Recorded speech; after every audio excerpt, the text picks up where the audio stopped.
Hello everybody, welcome back to the Gran Turismo Touring Car Championship. Mature Racing Club hosts this one, and we're at Spa Francorchamps for round 7, I think it is. So yeah, we're coming to the end of this one now. So past the halfway point. This is coming towards the end of the season, so we do Spa, then we go to Laguna Seca, which is the newest track to Gran Turismo. I'll cover that one in a separate video as always, so keep your eyes peeled for that one, probably tomorrow at some point. Talk about qualifying. Dangly Ball in the little Toyota did a really good job. Got a tow, I think, on the way round, and that Toyota just really holds on through the corners, so he was able to put a blistering lap in. Me and Robus in the NSXs weren't too far behind. There was a couple of attempts in it between all of us, so it was quite close. And then you got Hyperios in a Jag and B-Rated who's in a Jag, and then the rest just sort of falling behind in different cars. In fact, let's do that. Let's have a look at who we've got. So me, there's Hyperio in the Jag, B-Rated in the Jag, Mungino in the McLaren, good choice car for around here, Ginger Crackhead in the NSX, Mighty Ginge in the Sirocco. I was probably expecting that to be a little bit further up given that Spa's a power track. Nissan Elvis has gone for the Lexus here. Moley is in the McLaren as well. Diablo's in the Lexus. Stu Law's in the Porsche. Ruffle is in the Lexus, and Angus McCollum's in the Lexus as well. So we've got a good selection of cars, so let's go through this one. And I might skip through it as we go, because Spa can be a bit processional.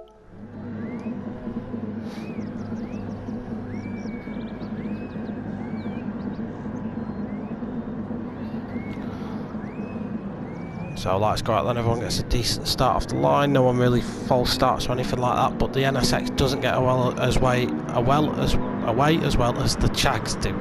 And B-Rated is straight on my inside, and I'm down to 5th pretty much immediately. So it's 3 wide going down towards Rouge. For the first time, B-Rated's going to hold on to that for now. Hyperion's going to sneak through and assist the Jag, and Tony's just going to have to fall in behind. Everyone gets through Rouge and Medina nice and safely. No issues on the first time of asking. I'm down in 5th behind Robus. I've had a really bad start, so not ideal for me.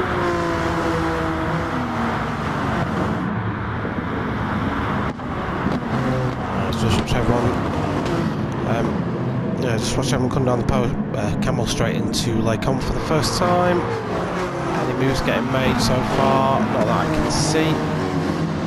Ginger Crackhead's a little bit sideways though in the NSX. He's fallen down to 8th, so he's had a bit of a horrible start. Angus McCall up 2 places from his starting position, fighting out with Diablo now.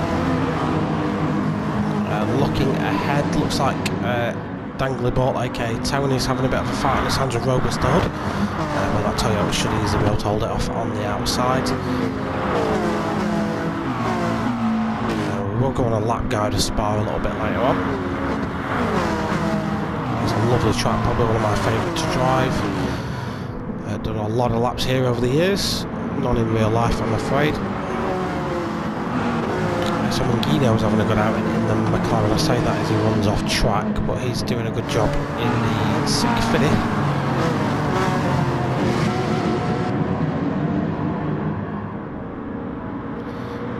So the top 5 breaking away a little bit. You've got Mighty Ginger putting it on Moley a little bit. That Sirocco's gonna have the power though. Coming through Blanchimont, I expect him yet. He's down the inside, coming through Blanchimont. So Mighty Ginger's gonna get that move done, I think. Looking back, nothing else is really happening. B-Rated got a little bit of a gap. Tony goes for a little bit of a dive on Hyperio. There's absolutely no contact, but that slows Tony down and allows Robus up into 3rd position. So that's got to be Tony a bit of a sitting duck now, because he's got to have got a slow exit stop. So me and Mungino are going to try and put a move on him now. I managed to sneak down the inside, so I've got that done. Mungino's going to go around the outside. Ginger Crackhead's going to take advantage as well. Meanwhile at top B-Rated, nice big gap now, and developing to Hyperion, so the two Jags are starting to romp away a little bit. Robust Hood and me and the NSXs, we haven't got the straight line speed, but perhaps if we work together for a couple of laps we can reel them back in again. Genio in the 650, Ginger Cracker in the NSX, Tony's on an awful lot there, he's down to 7th position. With Molly and Mighty Ginge giving chase behind. You see Ruffle putting a move on Nissan Elvis. Ruffle's got that move done. Gets a little bit slidey on the exit. The NSX does like to kick the back end out, but he holds it nicely. Angus McColl's kept Stu Law at bay. And Diablo is down at the back now.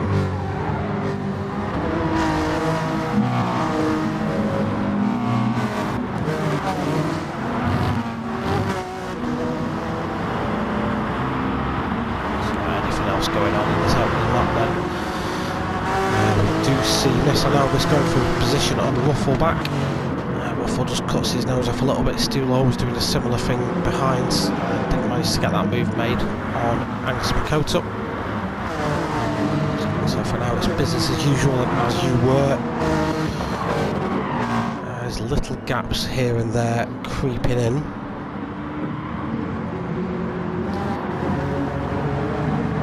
Minute time with me, I was not really putting any pressure on Robus. We were reeling the guys ahead in slightly because he wasn't having to think about going defensive and stuff, so yeah, he wasn't having to worry too much about that.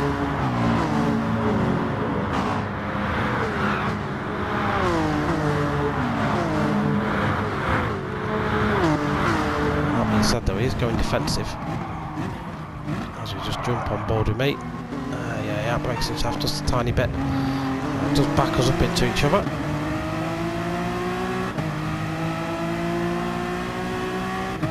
Now this lap, we are going to come back and watch this lap from my perspective in a minute's time when we do the onboard, because this ended up being a good lap for me, so this is one I'll cover on board for you. So we'll come back and review that from my point of view in just a minute's time. Dangler doing well in 7th, but there is now a big gap to Mighty Ginge and he really needs to shut that very quickly.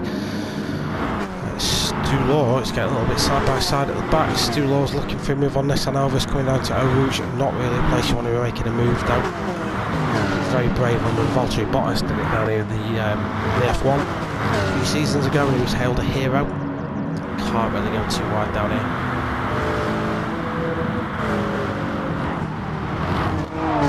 Meanwhile, up at the front, we just see Robus get it a little bit out of shape. And I sneak through into 3rd. Robus, however, does manage to hold off Munguinho. Munguinho has been on an absolute charge this race, so he's been posing a threat the entire time. Ginger Cracker's trying to get himself back up. Dangly ball. Oh, I lost Ginger Cracker in the wall. Ginger Cracker spun out. I'm assuming he got 2 wheels on the grass. So unfortunately that's happened that early on in the race. He's going to be down to plumb last. Pretty much. We see a horde of cars coming down here as Angus McCullough going for a move on Ruffle. Ruffle just gets a bit of a drift on. Oh no, he's off. And Stu Law's joined him. So fortunately for Ginger Cracker, I guess these two guys have slowed themselves down as well, so Ginger Cracker can have some cars to race with.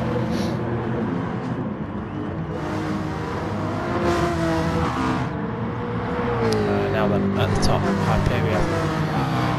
Running away with it, Hyperion so far, and somewhere along the line B-rated didn't have a great time with it, and Hyperion managed to get past. I'm now looking at a move on B-rated.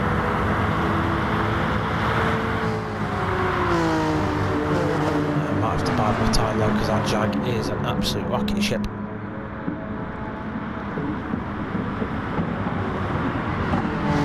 So what we'll do, I think we'll just take you on that lap that we've just seen on board with me, and you can have a little bit of a lap guide and see it from my perspective, I guess.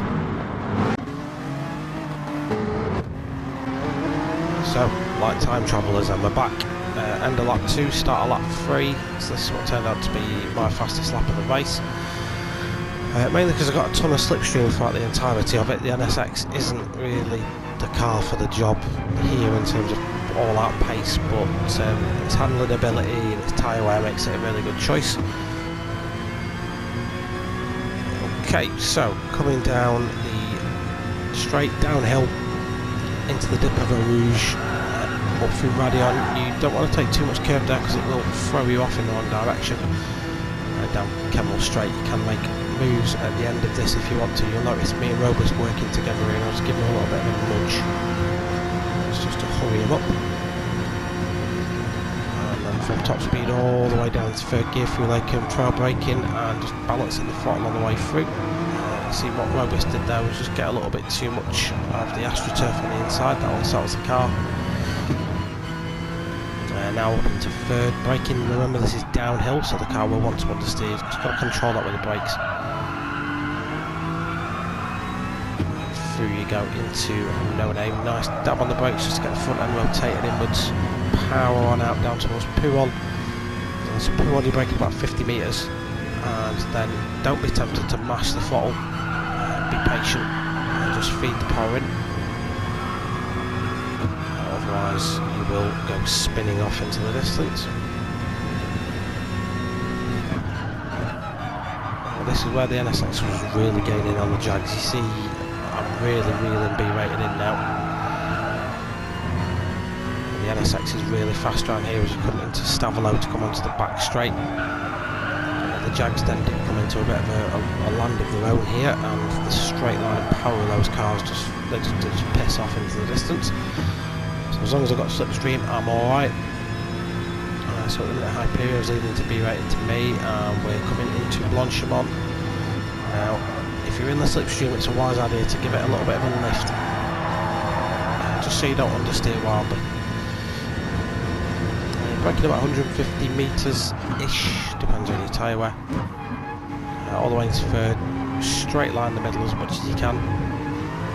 And then power out for a lap of Spa Francorchamps, and this one was a 2:26.6, I think. Yeah, 2:26.6. So that's a lap of Spa. Towards the end of lap 4 now. And I've started to pile the pressure on B rated a little bit more, so I'm well and truly under his rear wing. I was sizing him up for a move into Stavelot coming onto this straight, but the opportunity didn't really arise at the time, so instead an opportunity arose at the bus stop, which you're about to see. So again, order as before, nothing's really changed. I do pull out of the slipstream, realise I'm not going to get the move made, so I just take a really tight apex and cut back and go for the exit speed instead, and just get the cutback move made there. So up into second place, so it's NSX, Jag, so the order's reversed, it's only took 5 laps. And we're 10 minutes into the race now, so we're not far off pit stop time. Of course, not all cars may pit, some cars might try a no stop. Just see Diablo and Mouldy going at it into La Source.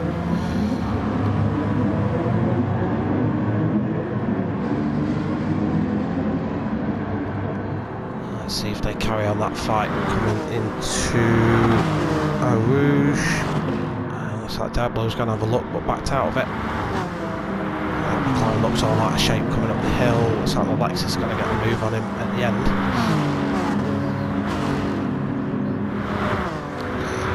Going very defensive there, does not want to give up 9th position easily, but is Diablo going to be able to hang it around the outside? The Lexus has definitely got the grunt. It was later on the brakes, keeps it around the outside, but Mouldy just cuts him off the exit, and he can't get that move made right away. Angus Makota, good race for him so far, up into 8th position, has took advantage, or well, he's kept it clean, to be honest. He's just kept his nose clean. A lot of the cars around him have made mistakes and he hasn't. Sometimes that's all you need to do. Similar for Mighty Ginge, just putting good laps in, to be fair.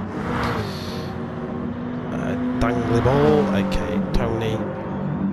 So the Toyota's not the fastest car around here, and it's lost its slipstream now, so we will start to drop the pace off a little bit. But it can still pop in 227s, 228s, which is a good pace, to be fair. B rated now into 4th with Robuster Hoods in 3rd. said earlier it was NSX, Jag, I was lying. Hyperio was still in first, I forgot about that. So I'm now trying to put the heat on Hyperio. Again, down into the bus stop, going for a similar move that I made on B-rated. You'll notice I try and do the same sort of thing for Hyperio, but he's a little bit smarter to it and just blocks the exit off a little bit more than B-rated did. That means I can't get the move made. Robus is now joining in on the front as well. So I switched to the insides. I wasn't going for that move, I just wanted to put Hyperio off, and it seemed to work, but it got a really good exit. So again, I just had to tuck back into the slipstream. And this time I thought, right, it's not too bad being behind the Jag here, at least I know his slipstream.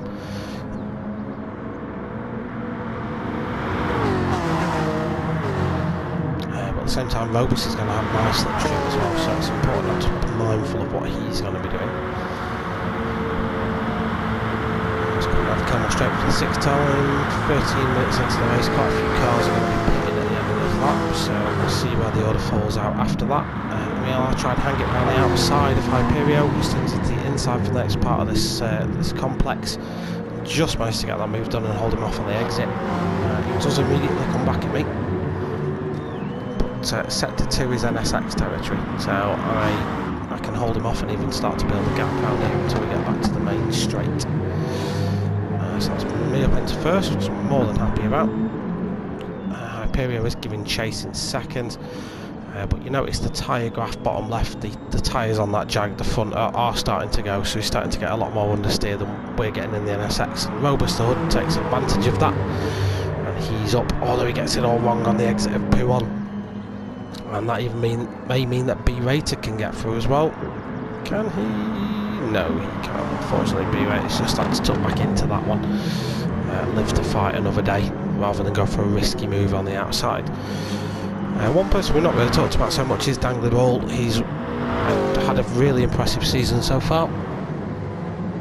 And he is a car that we didn't know this at the time. But he's going for the no stop, so he's literally not going to pit. In the pits here, you lose about 16-17 seconds. So if he can keep that gap, then he's in a good spot. But we'll see how that pans out after everyone does their pits, if they are pitting indeed. Nothing else going on track, so let's cut forward and just see what happens later on. Right, so the last of the bulk pit stops are happening now. Robus had pitted a lap before me, so he's going for the undercut. Had a decent outlap as well, so let's see if he manages to get the undercut made on me. Where do I come out? I'm already out. B-Rated has just come out, so he's basically as it was, to be fair. So me to Robust to B-Rated. Now one person that's really made this work is all the way in the lead, Dangly Ball. He's not pitted. He's not gone to either. His lap times are starting to fall off the grid a little bit. Sector 1 is already 7 tenths down from his best time. So he's got 21 and a bit minutes. Sorry, no, he's got 11 and a bit minutes to go on those tyres. So tyre-wise, not too much of a factor for him. It's just I'm now on fresh tyres, and I can really start pumping the times in because I've got clear air in front of me. Robust at this point, a couple of seconds behind, wasn't really putting me off my stride. Maybe if Robust and me were fighting a little bit, then that would have let Dangly Ball escape. But my task for the next couple of laps is to reel him back in again.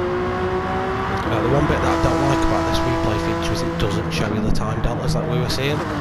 So I think at this point we were about 9 seconds. So I had 10 minutes to pull 9 seconds in on a car that was already lapping at a decent pace. So it's going to be my job for the next 10 minutes to just keep my head down and go at it as I knock out a load of dildos that have been left on the circuit. So Robust's got a hold off B-Rated, so we've all pitted now. The next one who hasn't pitted is Ginger Cracker in 5th. Behind him, Moley's not pitted yet either. Hyperio has.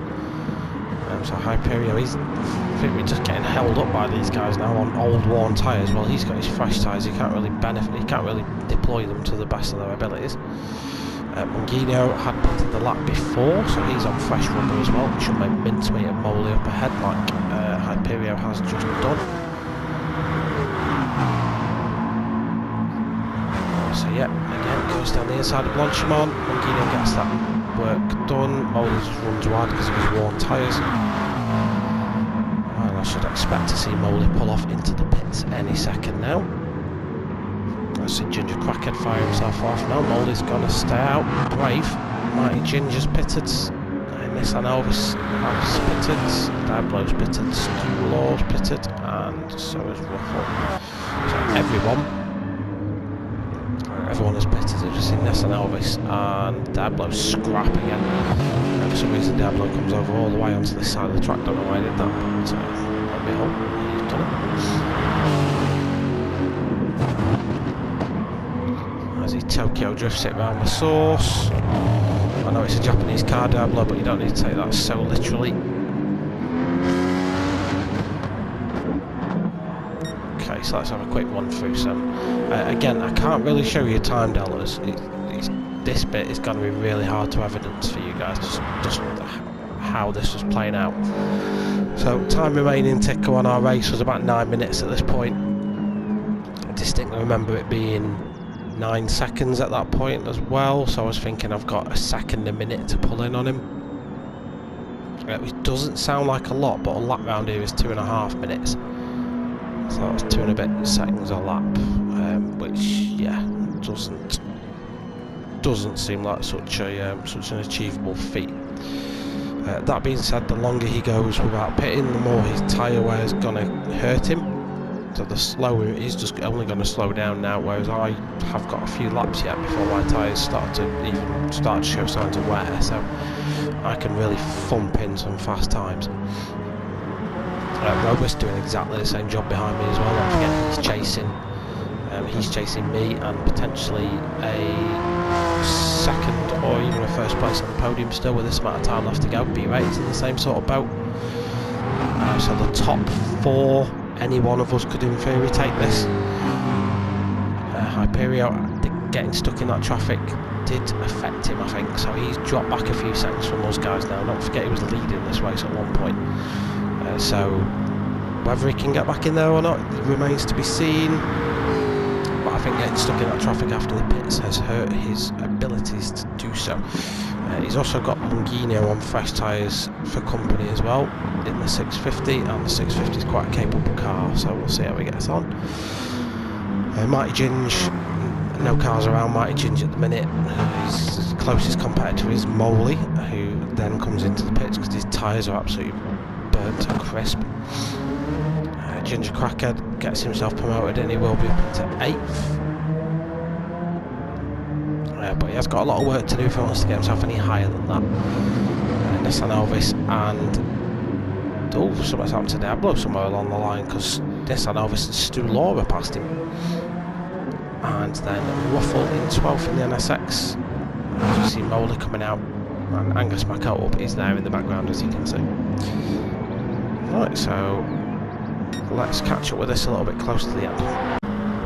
So we've skipped forward to lap 12. We're about to enter lap 13, unlucky for some. The half-hour time is about done.